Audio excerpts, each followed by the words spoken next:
मैं अपनी school teacher के घर ट्यूशन पढ़ने के लिए जाने लगा तो मुझे पता चला कि मेरी टीचर घर में अकेली रहती है। टीचर 38 साल की जवान और बहुत खूबसूरत थी। मैं 17 साल का हो रहा था। मुझे अपनी टीचर बहुत पसंद थी। सब बच्चे छुट्टी करके चले जाते लेकिन टीचर मुझे लेट में छुट्टी देती। एक दिन टीचर ने मुझे किसी काम से बाहर भेजा। वापसी पर बहुत तेज़ बारिश होने लगी थी। मैं काफ़ी भीग चुका था।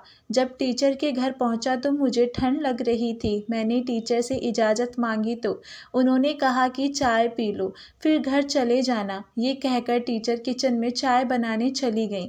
मैं दिल ही दिल में सोचने लगा कि टीचर कितनी अच्छी है, मेरा कितना ख्याल रखती है।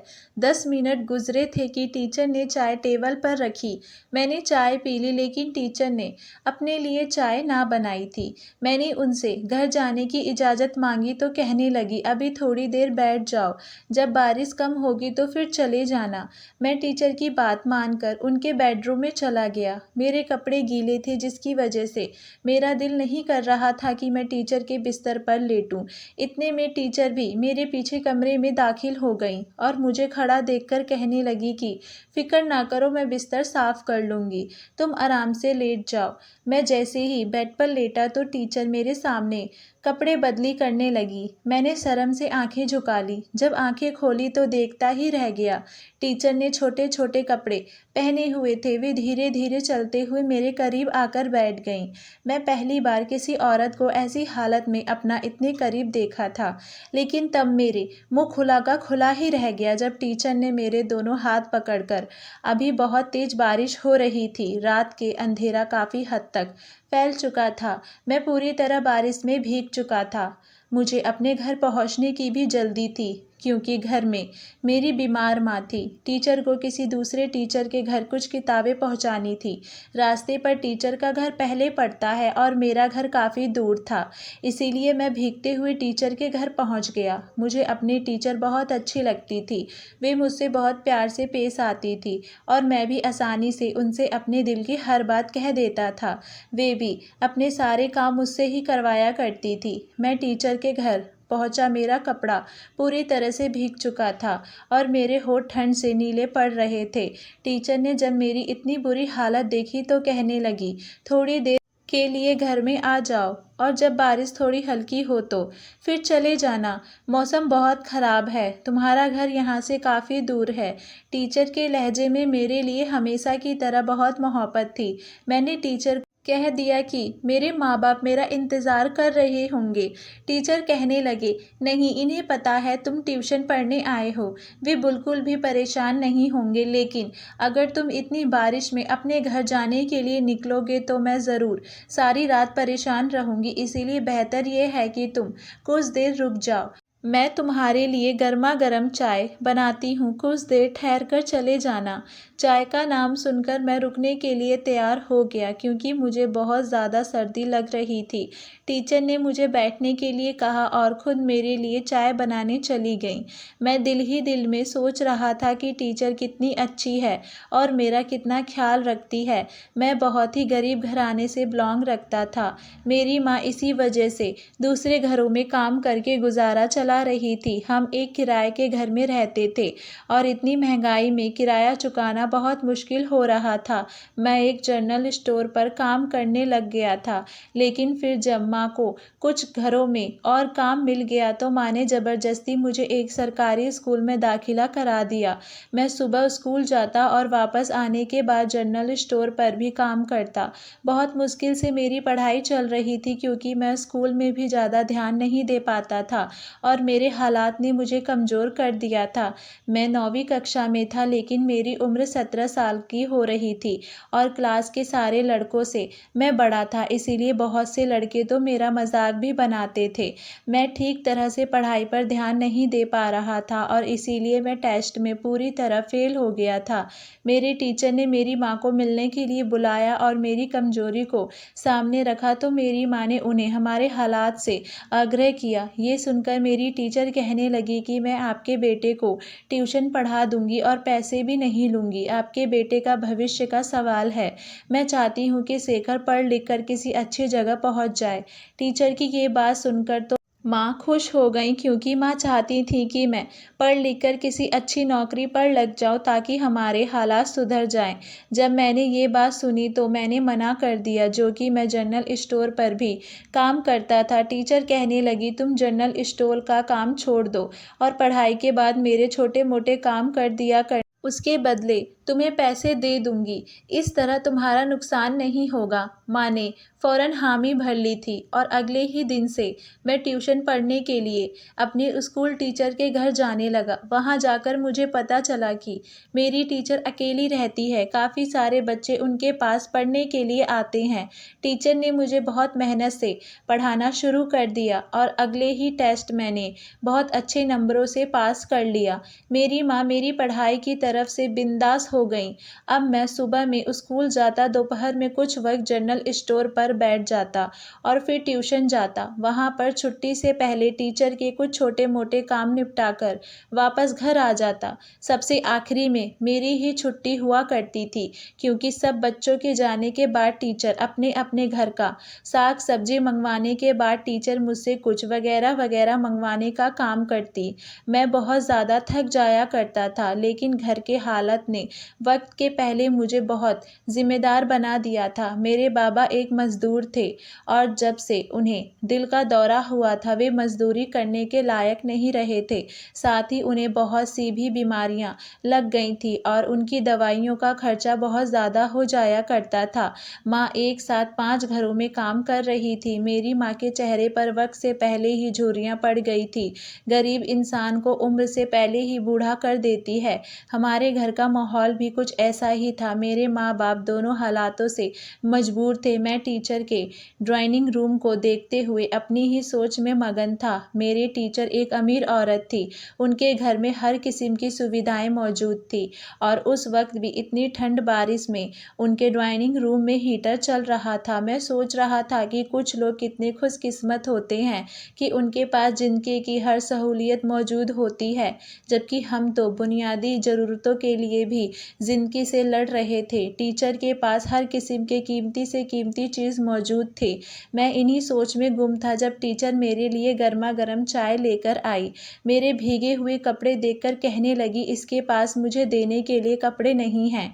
उन्हें इन बात की फ़िक्र हो रही थी कि कहीं मुझे ठंड ना लग जाए। मैंने टीचर से कहा कि परेशान ना हो, मैं बस चाय पीकर अपने घर जाऊंगा। टीचर मुस्कुराकर कहने लगी कि चले जाना, तुम्हें बहुत जल्दी है अपने घर जाने की। टीचर की बात सुनकर मैं मुस्कुरा दिया।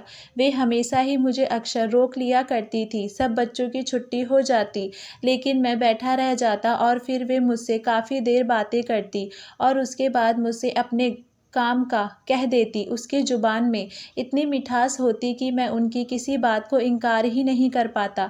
गर्मा गर्म भाप उठती हुई चाय टेबल पर रखी थी।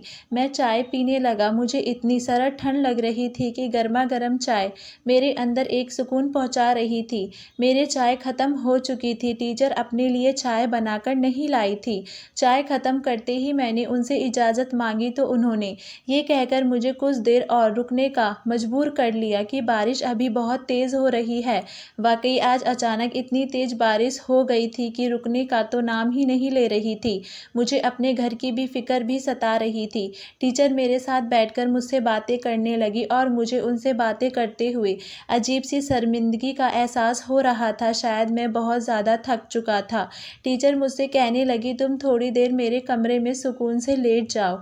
जैसे ही बारिश कम होती है तुम चले जाना।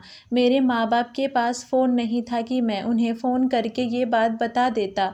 हमारे पास तो 2 वक्त की रोटी भी मुश्किल से मिलती थी। मेरी आंखें नींद झूलने लगी थी।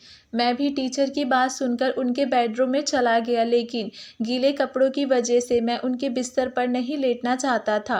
टीचर भी मेरे पीछे कमरे में चली आई। वे कहने लगी मैं आसानी से उनके बिस्तर में लेट सकता हूँ। मेरी हिचकिचाहट देखकर टीचर कहने लगी बिस्तर गीला होने की फ़िक्र ना करो, तुम आराम कर लो, बाद में ये साफ़ कर लूँगी। मेरे लिए एक पल भी खड़ा रहना मुश्किल हो रहा था। मैं फ़ौरन टीचर के बेड पर लेट गया और आंखें बंद करते ही गहरी गहरी नींद में चला गया। जब मुझे होश आया तो ना जाने कितना वक्त गुजर चुका था।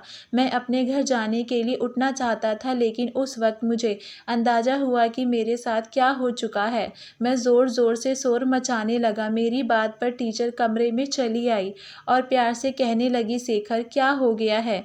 मैंने परेशानी के अल में टीचर से पूछा, आपने मेरे साथ क्या किया है? टीचर कहने लगी, तुम परेशान ना हो, कुछ नहीं होगा, मैं तुम्हारे साथ हूँ। तुम फिक्र करने की कोई ज़रूरत नहीं है, तुम मेरे साथ आराम से रह सकते हो। टीचर की बात सुनकर मुझे गुस्सा आ गया था। मैंने टीचर से कहा कि मैं अपने घर जाना चाहता हूँ। आपने मुझे बारिश के रोकने तक यहाँ ठहरने के लिए कहा था, लेकिन अब बारिश ख़त्म हो चुकी है तो मुझे जाने दें। लेकिन टीचर ने जैसे ही मेरी बात को सुनी अनसुनी कर दी। वे मुझे अपने कमरे में बंद कर बाहर निकल गई थी। मैं उनके पीछे ज़ोर ज़ोर से चिल्लाने लगा, लेकिन जैसे उन्होंने अपने कान ही बंद कर लिए थे। थोड़ी ही देर बाद वे नाश्ते की ट्रे लिए कमरे में चली आईं। मैं बेड पर बैठा हुआ था, वे मेरे पास बैठ गईं और मुझे अपने हाथों से नाश्ता करवाने लगीं। मैंने अपने होठ बंद कर दिया था। मैं एक निवाला भी खाना नहीं चाहता था, मुझे बस अपने घर वापस जाना था। टीचर ने बहुत प्यार से मेरे बालों में हाथ फेरा और कहने लगी, शेखर तुम रात से भूखे हो, मैं तुम्हारे लिए कपड़ों का इंतज़ाम भी कर चुकी हूँ, फिर तुम हमेशा मेरे साथ रहना। मुझे लग रहा था टीचर का दिमाग खराब हो गया है। मैंने उनसे कहा कि मेरे घर वाले मेरा इंतज़ार कर रहे होंगे, मेरे बाप के हालत ठीक नहीं है और मेरी माँ भी बीमार है, आप मुझे मेरे घर वापस जाने दें। ये सुनकर टीचर कहने लगी, अब से तुम्हारा यही घर है। थोड़ी देर दरवाज़ा बजने लगा और टीचर मुझे दोबारा कमरे में बंद करके चली गई थी। मेरे दोनों हाथ पांव बंधे हुए थे, मैं अपनी जगह से हिल भी नहीं सकता था। ना जाने मुझसे क्या कराना चाहती थी और मुझे तो ये भी नहीं मालूम था कि उन्होंने रात भर मेरे साथ क्या किया था। तो थोड़ी देर बाद वे पलटकर वापस आईं तो कहने लगी, तुम्हारी माँ तुम्हें ढूंढते हुए आई थी। मैंने उनसे कह दिया कि तुम रात को ही वापस चले गए थे और वे वापस चली गईं। टीचर की ये बात सुनकर तो मेरे होश उड़ गए थे। मैं जान गया था कि मेरी माँ मुझे लेकर बहुत ज़्यादा परेशान होंगी।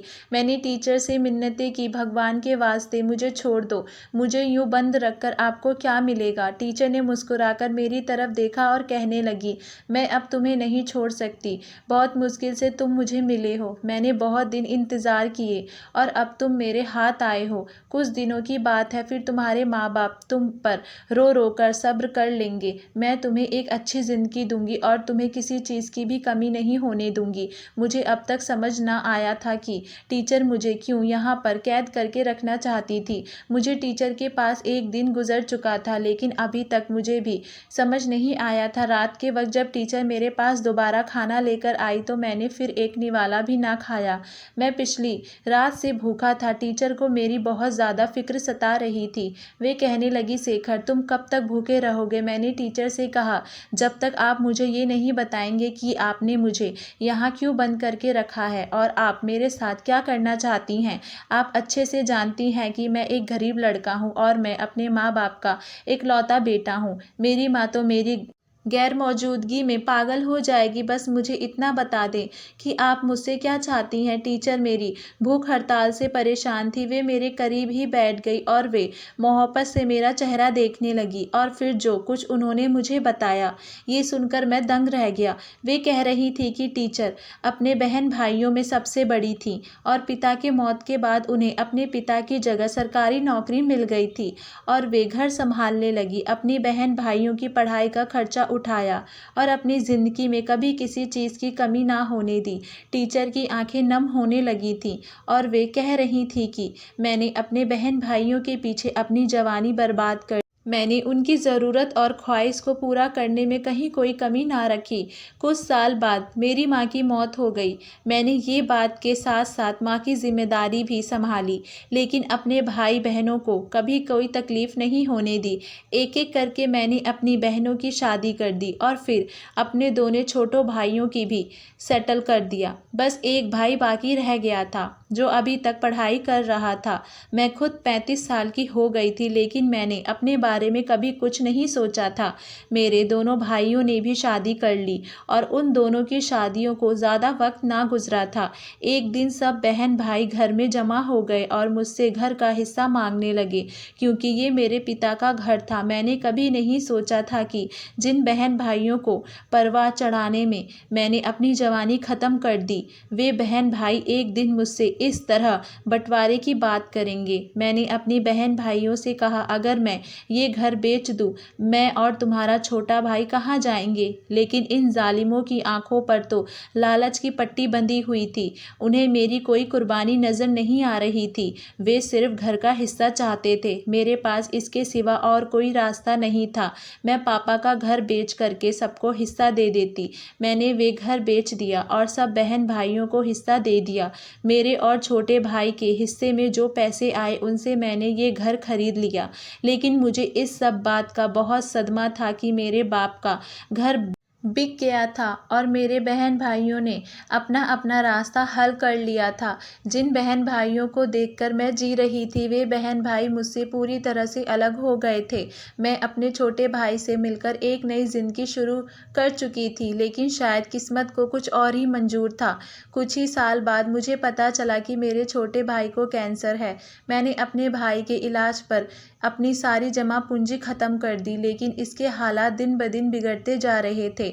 मैंने अपने बहन भाइयों को मदद के लिए कहा, लेकिन वे सब तो बिल्कुल ही मदद ना किए। और फिर एक वक्त ऐसा आया कि मेरा भाई ज़िंदगी की बाजी हार गया और मौत उसका मुकद्दर बन गई। लेकिन उसकी मौत सिर्फ उसकी ही नहीं थी, बल्कि मेरी भी मौत थी, क्योंकि मेरे पास ज़िंदा रहने के लिए कुछ नहीं बचा था। मैं भी मर जाना चाहती थी, लेकिन अभी मेरा वक्त नहीं आया था, इसीलिए मुझे ज़िंदा रहना था। मैंने अकेले ही ज़िंदगी गुजारनी शुरू कर दी और स्कूल की नौकरी को भी जारी रखा। मेरे लिए ज़िंदगी सिवाय एक अजियत के कुछ नहीं थी। मैं 38 साल की हो गई थी। अभी तक मैंने अपनी सारी ज़िंदगी अपने भाई बहनों के पीछे लगाई थी, लेकिन अभी मेरे पास ऐसा कोई नहीं था जो मेरे अकेलापन को दूर करता। अपने भाई की मौत का सदमा बर्दाश्त करना मेरे लिए बहुत मुश्किल था। मैं अपने अंदर एक जंग लड़ रही थी। उन्हीं दिनों तुम स्कूल में पढ़ने के लिए आए और तुम्हें देखकर मुझे ऐसा महसूस हुआ जैसे मेरा भाई जिंदा होकर मेरे सामने आ गया है। टीचर मेरे पास से उठकर गई और कमरे की अलमारी से एल्बम निकाल कर लाई और अपने छोटे भाई की तस्वीर मुझे दिखाई, तो वे वाकई में हैरान रह गया। वे तो हूबहू मेरे ही जैसा था। टीचर कहने लगी, उस दिन मेरा दिल चाहता था कि मैं तुम्हें अपने पास रख लूं और अपनी आंखों से ओझल ना होने दूं, लेकिन जब तुम टेस्ट में फेल हुए तो मुझे बहुत दुख हुआ था। और फिर तो तुम्हारी माँ ने तुम्हारे हालत के बारे में बताया, तो ये जानकर मेरा दिल डूब गया। तुम इतनी सी उम्र में इतनी तकलीफ सहन कर रहे हो। मुझे ऐसा लगा जैसे मेरा भाई दोबारा से आ गया हो। मैं जब भी तुम्हें देखती तो मेरा दिल चाहता था कि मैं तुम्हें सारी परेशानियों से निकाल लूं। मेरा दिल यही चाहता कि बस तुम मेरे साथ रहो और मैं तुम्हें सारी खुशियां दूं। तुम्हें याद होगा, मैं रात के देर बाद तक तुम्हें रोक सकती थी, क्योंकि तुमसे बातें करके मुझे सुकून हासिल होता था। अपने भाई को खोने के बाद जो हालात मेरे अंदर पैदा हुई थी, तुमसे मिलने के बाद वे हालत पूरी होने लगी थी। कई दिनों से मैं यही सोच रही थी कि जिस तरह से मैं तुम्हें अपने पास रख लूं और कहीं ना जाने दूं। मैं तुम्हें एक अच्छी ज़िंदगी देना चाहती हूं कि तुम मेरे साथ रहो। मुझे तुम में अपने भाई की छवि नज़र आती है। ये कहकर टीचर रोने लग गई थी और मुझे एहसास हो रहा था कि उनकी दिमागी हालत ठीक नहीं है। अपनों के रवैयों ने उन्हें पूरी तरह से मार दिया था। उन्हें ये भी एहसास नहीं हो रहा था कि वे मेरे साथ कितना गलत कर रही हैं। उनकी इस हरकत से मेरे माँ बाप किसी परेशानी में होंगे। मैंने टीचर से कहा, आप मुझे आज़ाद करें, मैं हमेशा आपको अपनी बड़ी बहन की तरह रखूँगा और हर दिन आपसे मिलने आऊँगा। मेरे घर वाले भी तो वो भी तो मेरे लिए इसी तरह दुखी होंगे जैसे आप अपने भाई के लिए हैं। मुझे अंदाज़ा हो रहा था कि वे अपने होश में नहीं हैं और उन्हें किसी अच्छे डॉक्टर की ज़रूरत है। मैंने धीरे धीरे अपनी बातों से टीचर को इस बात के लिए राज़ी कर लिया था कि वे मुझे आज़ाद करें और उसने मुझे आज़ाद कर दिया। मैं भी उनको अपनी बड़ी बहन बना लिया और उनका बहुत ख्याल रखता हूँ।